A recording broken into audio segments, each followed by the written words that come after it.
It's okay, let's just... okay, no, that's fine. So, yeah, let's start there. So the colleagues, Okay, thank you. My question is directed to Doc from SAC. I would want to understand what is the relationship between SAC and the Special Anti-Corruption Unit in the President's Office. And I also want to know which cases gets investigated by other. Do you guys investigate separate cases, or you just maybe investigate SAC and the Special Anti-Corruption Unit? Thank you very much. Yes. I like that question. I hope Doc you took note of that. Yes, colleagues, please come through. Okay, thank you very much. In my work, my name is Tonasco. I work with creatives who are tackling such issues using creativity and different arts issues. So my question is, how is ZAC fostering collaborations between different stakeholders who are fighting anti-corruption issues? This is including from creatives to civil society to public players and different private players as well. Thank you very much. I think let's just take there. Yes, please go ahead, comment, and then we can have a response, then take a second round. So I will come to you in a second. Yes. All right, thank you so much. My question, I think the both of the panelists could help me respond to it, is with regards to reporting and investigation of corruption, mainly linked towards whistleblowers. Is it really a necessity for a person to identify themselves when they are looking to report corruption? And are there cases where a person can anonymously report corruption, evidence is provided, then an investigation is then carried out? Thank you. Thank you very much. I'm responding to the first question, where it was actually asking in terms of the two institutions. Our relationship is very cordial. We are institutions under the Constitution of Zimbabwe, and ZACI is established in terms of Section 254 and 255 of the Constitution of Zimbabwe, Amendment number 20 of 2013. And you rightly said and referred to ZACI as an anti-corruption agency, and the Special Anti-Corruption Unit, it is a special anti-corruption unit in the Office of the President. Mm-hmm. And like I said, I'm coming from ZACI, and I am not in the position to comment on what happens in the Office of the President as a citizen. Thank you. In terms of investigations, you talked about the modalities in the field when we are investigating. It is a standard practice that in Zimbabwe we have got the Zimbabwe Anti-Corruption Commission, we have got the ZRP as law enforcement agents. What we do, the public sometimes they go and report a case to ZACI, and then sometimes they report it to the Zimbabwe to the ZRP. But if we cross-reference and establish that one of the institutions has already taken strides in terms of the investigation, we will have to harmonize. Because what we are doing here is we are fighting corruption under the Zimbabwean law. It's not a competition, because our efforts are complementary and we need each other in terms of investigations. We don't operate in silence. We are complementing each other. I come on to the second question. It was asking on the efforts by ZAC in terms of dealing with stakeholders. Let me assure you that the coming of the current commission led by Honorable Justice Lois Matanda Moyo has spearheaded the development of a national anti-corruption strategy, which is NACS. NACS is not a ZAC strategy, it is a government strategy. What happened is that consultants from the University of Zimbabwe, the Economics Department, and researchers from ZAC and other stakeholders went around the country in all provinces, geopolitical, and then they had some consultations with the public in the spirit of no one left behind. And then after that, they went again with a validation, process where people were speaking to that. Up until the document was then developed, and then it went through the rigorous scrutiny up until on the 11th of July 2020, His Excellency the President of the Republic of Zimbabwe, Comrade Dr. Mnangagwa, then launched that strategy. So our coordination is no longer a coordination that is governed by our own operations. No, it goes to the national level where everyone is able to participate. And the stakeholders, from my point of view, are stipulated, are there in the matrix implementation of that particular strategy. Of course, as a commission, we have got also our strategic plan in which we map our stakeholders, and we have always been inviting new stakeholders and clients when the need arises to comment or to get your needs and problems in terms of the implementation, and that has been a transparent process. I remember last encounter in terms of review of our strategy was there in Mutare last year, and we had stakeholders from all sectors, and that's how we coordinate. You are free also to join or even to come. If you feel you have not been included, then we can actually tell you how we can make use of you. And then the third point was in terms of reporting and investigation of corruption issues. Someone asked it, am I supposed to say my name? In terms of the law, you can say out your name or you cannot say out your name. It is your constitutional right. However, you would then see that in terms of the complex nature of these cases, in terms of the trial and the adjudication, at some point a point will arise. And that is where we were now saying someone might be compelled to then say out who he is. And then in that event, we then need a law that protects the whistleblower. And I'm glad to announce that in terms of the whistleblower legislation, as reported by subcommittee number 4 under the National Anti-Corruption Strategy, the principles to that particular law have been approved by Cabinet. And now it is at an advanced stage of promulgation. However, Zimbabwe is not at zero. To those learned colleagues who are here, they will agree with me that the Prevention of Corruption Act, Chapter 9.16, particularly Section 14, deals with the protection from victimization. Of course, quite a number of studies are there, but we felt that we needed a very embracing law, like what happens in other countries where, for example, I'll give an example where, say, X is defrauded the nation to the tune of 2 million USD. Obviously, in other states, nations across the globe, they would see it fit to say, okay, come here, you are Mr. So-and-so or Miss So-and-so. We can change your identity, we can go to another state, and then you can buy you some shelter there, and you continue with your life. And then probably that will cost the country maybe 35,000 USD out of the 2 million, and it motivates people to come forward. So these are certain clauses that are within the law that we are anticipating, where safety homes have been proposed.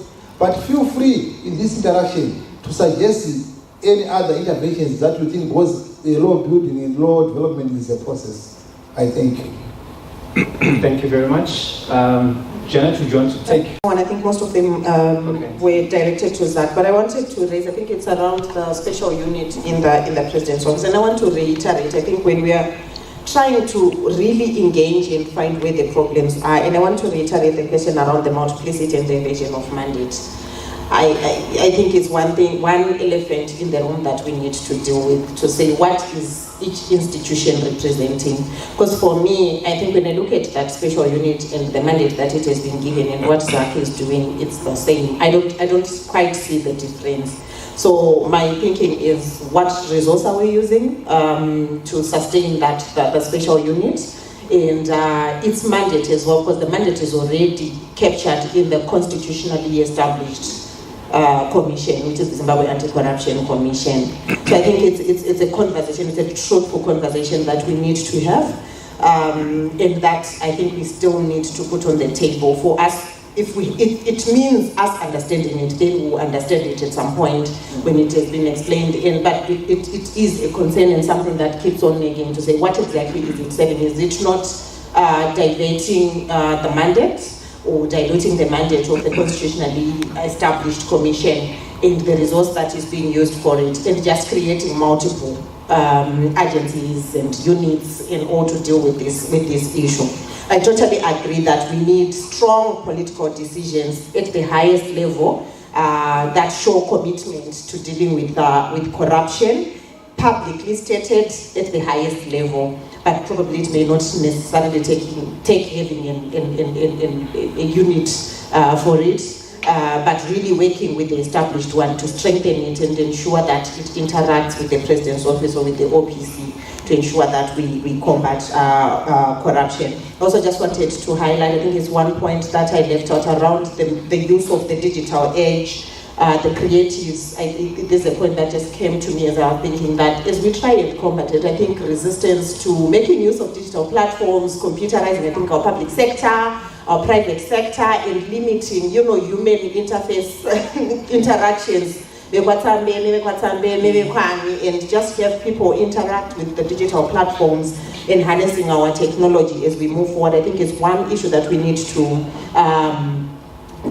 harness and try and make use of as well. I think in this, and it comes through to Zach in terms of how do we expedite their investigations using technology, using digital platforms, reporting cases by civil society, by the citizens, or exposing whistleblower platforms and the like. How do we build those on digital platforms, remain anonymous, remain protected, but then having those cases taken up so that we deal with the corruption cases that we'll be seeing from where we are. Thank you. Thank you so much for the enlightening presentations and the responses. I just have a comment maybe and a question to say, we see a lot of things like in the media that also brings like a lot of worry in terms of the monitoring and evaluation of what the Zimbabwe Anti-Corruption Commission does. The cases, it was also mentioned in Parliament about the cases that are also sitting at the Zimbabwe Anti-Corruption Commission. How is the Zimbabwe Anti-Corruption Commission monitored, and what evaluation measurements or mechanisms are there so that we can see how effective everything is going, and are these public things that we can see, and how do we access them? So far we can just see they are getting this because they are doing like a lot of work, but maybe where are we directed to see where is the work, and how many cases are being prosecuted for corruption, how many cases are left? Is this public knowledge? Thank you. Thank you very much. Let's come to the gentleman over there. Thank you, sir. Thank you. My question goes directed to Janet. I'm not so sure if I got you right when you said our focus should be on grand corruption instead of petty corruption, because petty corruption involves people who are trying to make a living in a difficult economic environment. And I'm just thinking, can corruption be justified, petty or otherwise? Because they say wrongdoing starts with little atrocities. Yes, thank you. Yaude for the excellent presentation, and thank you so much, Janet, as well. I have a question around the recently established anti-corruption courts. I wanted to understand how decentralized they are, and do we at this stage understand the nature of the cases that are being handled? And are we also in a position to have already identified some of the gaps and the needs that exist? Thank you so much. Thank you. Thank you so much, Doc. My question is directed to you. do you really respond to the people who try to call you? Because the phones for Zach, no one responds them. The WhatsApp number, no one responds. I even wrote an email on the 2nd of November 2022 at exactly 9 minutes past 2 p.m. And no one responded, even just to say received, will give you back the feedback. And really my question was on the COVID-19 funds. So we want to know the effectiveness, because we really spend, if you go online and check on WhatsApp, we almost spend about 180 days trying to talk to ZEC, to Z-Therapy, so that you could see the things that we saw in the report that we really need you to look at. So I really need to understand from you. Thank you. Thank you very much. The first one pertains to Madame, who raised issues about media. You see, in terms of our constitution, we are mandated to combat corruption, abuse of power, misconduct in the public and private sector. Actually execute our mandate professionally and diligently without fear or favor. The media, in terms of the constitution, is also another entity. They've got their own mandates in terms of their own targets and their own whatever. But sometimes it is a worry that in terms of their reportage, what you may find in the public domain, we also question some kind of the reporting which might be very suggestive or misrepresenting what Zaki does. Our wish is to work with the media very well, and we have been working very well. But of course, some elements might put certain headlines. I'll talk about something which was in the public domain. There was a case in which was in the public domain where Zaki had arrested, the accused, and a paper is then written. Removal from remand is not acquittal. To lawyers who are here, they will tell you that it's a constitutional right that somebody can be removed from remand. But if a paper wakes up and says another acquittal again, you see that kind of reportage. Those are not factual, issues.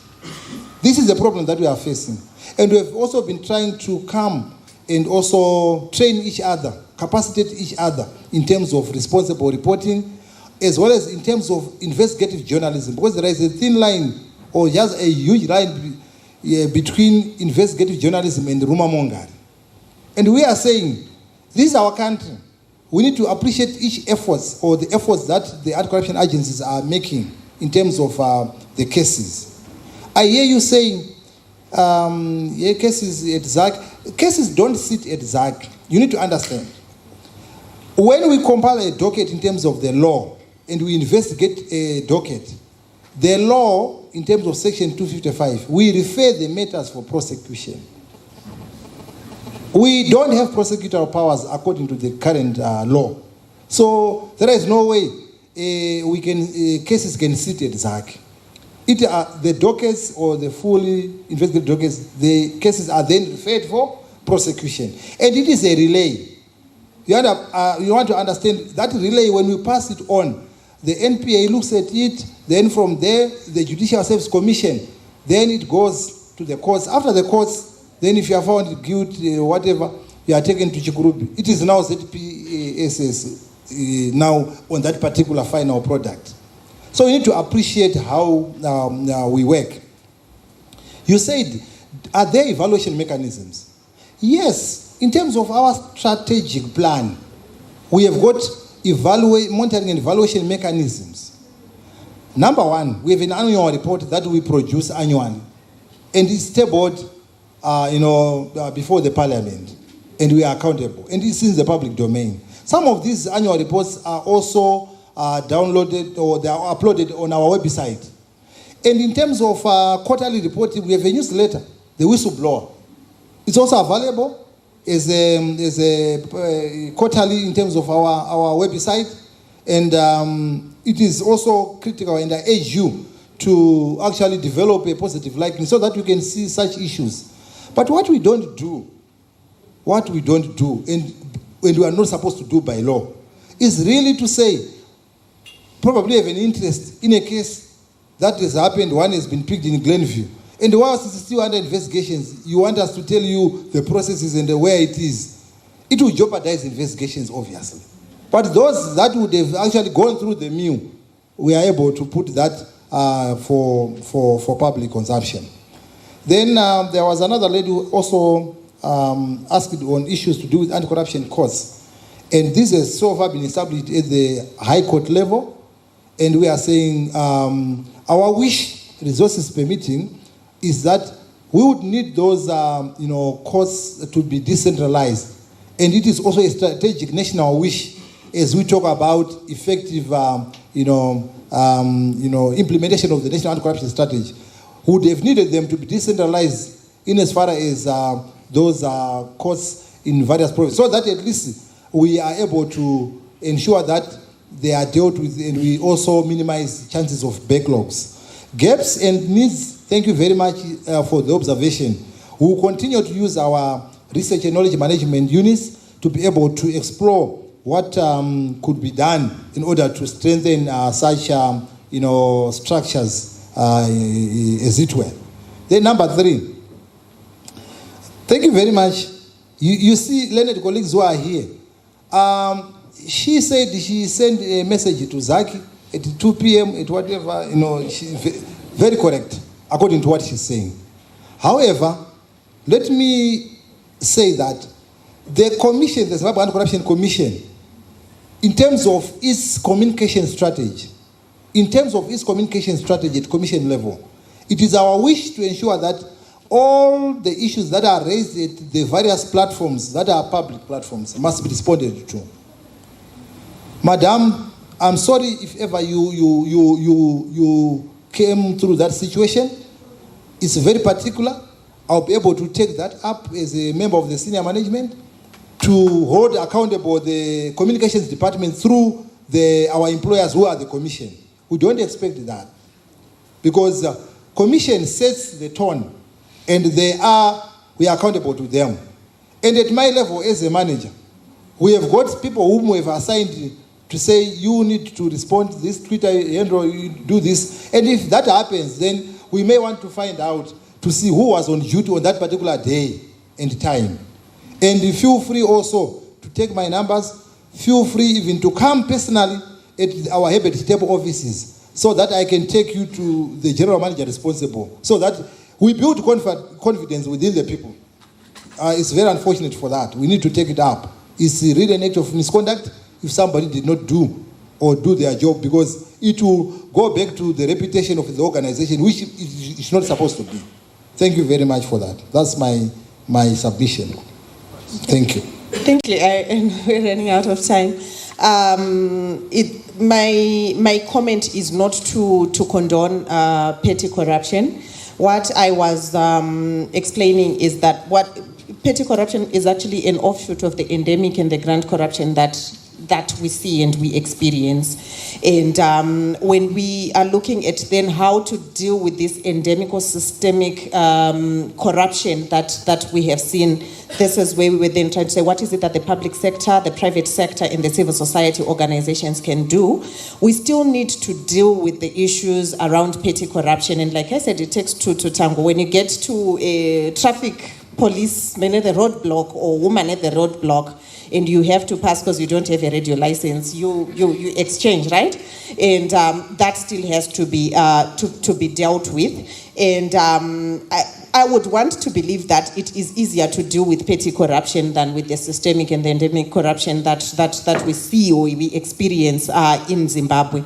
The petty corruption, for me, I think all of us have seen it work, or we have participated and seen it work. You have passed through a roadblock by paying, or you have gotten a service, or you had to have your electricity not cut or your water not cut because you paid the person was not. So corruption has worked at the petty corruption level, and we have seen the bingas at the grand corruption level, living luxurious lifestyles and the like. But we can come to a point where I want to believe that when it comes to anti-corruption strategies for petty corruption, if we fix our economy as an example and start rewarding genuine work, like I was saying, and showing that corruption does not work, and turning the narrative, it is easy to deal with petty corruption than this big corruption that we are talking about that sucks resources, the public funds and the public resources that we have. I think if there are just a few fundamental issues that we need to deal with, but that takes political will for us to deal with petty corruption. But it doesn't mean that it has to be trivialized. We still need to build a society that has got the integrity, that has got the moral fiber, in challenging corruption, and which is why the icons that we have here are being celebrated, is to show that, you know what, you may be seeing it working for your neighbor or for the next person who is paid in public official to get a service, but you know what, you can live a life of integrity, of not paying corruption to get a driver's license. Don't give that public official resources. So I think it's just raising public awareness, honestly, again, on the impact of corruption when it comes to petty corruption, and it's something that we can deal with as we deal with the big question in the room that's taking public funds from public service delivery, from building our economy and having our economy recover. Thank you.